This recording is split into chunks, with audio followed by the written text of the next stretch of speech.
చోటా Bheem and the curse of Damyaan 2 hours 25 minutes run టైంతో థియేటర్స్లో తెలుగులో కూడా రిలీజ్ అయ్యి ఇప్పుడు నెట్ఫ్లిక్స్లో స్ట్రీమ్ అవుతుంది. ఎప్పుడైనా మైండ్ బాగోకపోతే ఇప్పటికీ యూట్యూబ్ ఓపెన్ చేసి నా ఆల్ టైమ్ ఫేవరెట్ కార్టూన్ అయిన టామ్ అండ్ జెర్రీ చూస్తా, బ్రహ్మానందం గారి ఓల్డ్ కామెడీ మూవీస్ కూడా చూస్తూ ఉంటా.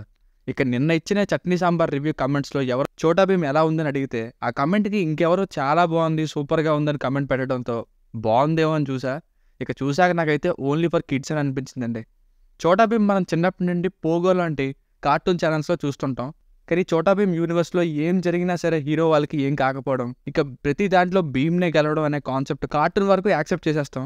కానీ ఇక సినిమా విషయానికి వస్తే అన్నీ ఫేవరబుల్గానే అనిపించడంతో అంత ఇంట్రెస్ట్ క్రియేట్ అవ్వలేదు నా వరకు. ఇంక ఏం చేసినా భీమే గెలిచేస్తాడు, ఏం జరిగినా వాళ్ళకే ఫేవర్గా ఉంటుంది అనే వాతావరణాన్ని క్రియేట్ చేసింది. అందుకే పిల్లలకి ఆ లాజిక్స్ అవేమీ అవసరం లేదు కాబట్టి, స్టోరీ టెల్లింగ్ కొంచెం బాగుంది కాబట్టి పిల్లలకి నచ్చుతుంది. ఇప్పట్లో కూడా చిన్నపిల్లల కోసం సినిమా తీయడం అంటే గ్రేట్నే, కాదని చెప్పట్లేదు. అండ్ విజువల్స్ కొన్ని చాలా చాలా బాగున్నప్పటికీ ఆ వరల్డ్ బిల్డింగ్ అది చాలా విజువల్స్ మాత్రం లో ఫ్రేమ్ రేట్తో చాలా చీప్గా ఉన్నాయి. అడల్ట్ కంటెంట్ ఏం లేదు.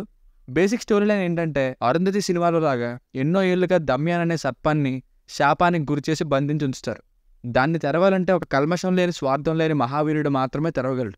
అప్పుడే ఏం జరిగింది, దమ్యానికి విముక్తి కలిగిందా లేదా, ఒకవేళ కలిగితే ఏం జరిగింది, భీమ్ ఏం చేశాడు అన్నది స్టోరీ. ఇక Chhota Bheem versus కిర్మాడా next part అని అనౌన్స్ చేశారు. పాజిటివ్స్ అయితే acting, story telling, story, entertainment కోసం యాడ్ చేసిన ఎలిమెంట్స్ పిల్లలకి బాగా వర్కౌట్ అవుతాయి. అనుపమ్ ఖేర్ గారు added attraction and Chhota Bheem world బాగుంది. Background music just okay. మైనస్లు అయితే కొన్ని చీప్ విజువల్స్, ఒక్క లాజిక్ కూడా లేని scenes, lengthy run time, too many fights, మధ్యలో అన్నెసెసరీ సీన్స్. సో ఫైనల్గా మూవీకి వర్డిక్ట్ ఏంటంటే ఓన్లీ ఫర్ కిడ్స్ అండి.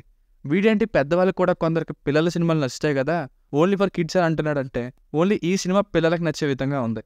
Only for kids. దీనికి రేటింగ్ వచ్చేసి నా ఒపీనియన్ 2.5/5. మీకు అంటున్న రివ్యూ నచ్చినట్లయితే మరిన్ని రివ్యూస్ కోసం మన ఛానల్ని సబ్స్క్రైబ్ చేసుకోండి. Thank you.